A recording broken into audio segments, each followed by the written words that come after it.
All right. So Jen, to go back to, I guess, your comment about partners and the feedback. So I guess let's ask the question, were they, I guess, are they still receptive to giving you feedback now that it's launched and now that it's, it's in motion? Are you continually getting feedback, and, have you changed anything new since launch, based on the feedback from the partners?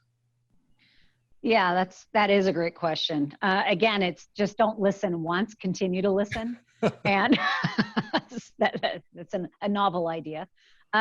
Yeah, so what we've done, we have continued the surveys. I've actually done another survey just to gauge their interaction with the partner portal and figuring out where are their pain points, what are they struggling. And I've actually captured the list of all of the items that they had challenges with in finding whatever documentation or navigation. And I've put that back to my designer, and we've implemented a lot of those changes already. So survey is one. We have advisory forums. That's going to be another mechanism that we're going to be kicking those back off from a virtual perspective. So we will continue to keep soliciting and getting that feedback to drive changes. There is one other question. I don't know if you want to ask it again on have we changed since we launched? When you look at our portal launch particularly, we merely laid the foundation when we launched. That's all we did then. And what I mean by that is we're never done. We're actually launching more and more modules. In fact, we're launching another one in 2 weeks. That is a personalized newsletter. You pick your content, you pick your frequency. It's all about you. And that's what we're trying to drive. So my understanding is that this is a global deployment, not just US or North America. How do you address all the different geographic theaters?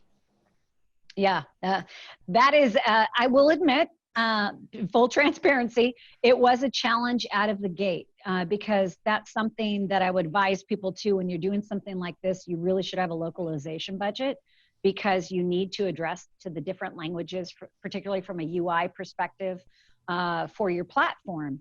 And our platform is in English right now, but I am excited to say we are actively translating into 5 different user interface languages as we speak. And we are looking to launch it by the end of this month. So we have addressed that, because that is, you're right. If you are a global organization, you need to be a global organization. And we did it in a phased approach, and phase 2 is launching the 5 languages at the end of this month. So let's address I guess the 1,000-pound gorilla question that everybody always asks. All of us, a lot of us on the phone or the video here have been on the partner side as well. MDF, right? So how do partners get MDF from Poly, and is this new portal making it easier for them to do that to help grow their business? Great. MDF is to me is table stakes when you start talking about the partner program and what we have. And throughout my career, I have done, in companies that I've been with, people had MDF, but there were a lot of limitations on this level gets this level gets that. And there were a lot of parameters set in place. One of the really refreshing ways that I've seen with Poly is that we are actually opening up MDF to all of the levels within our partner community, and it is proposal based. So whether you're an entry level partner in our program or our top tier, you do have the ability to submit requests to get funds to support key initiatives to drive your business. So that to me is a really big differentiator for Poly. And I think it's very valuable, and our partners have been very receptive to it.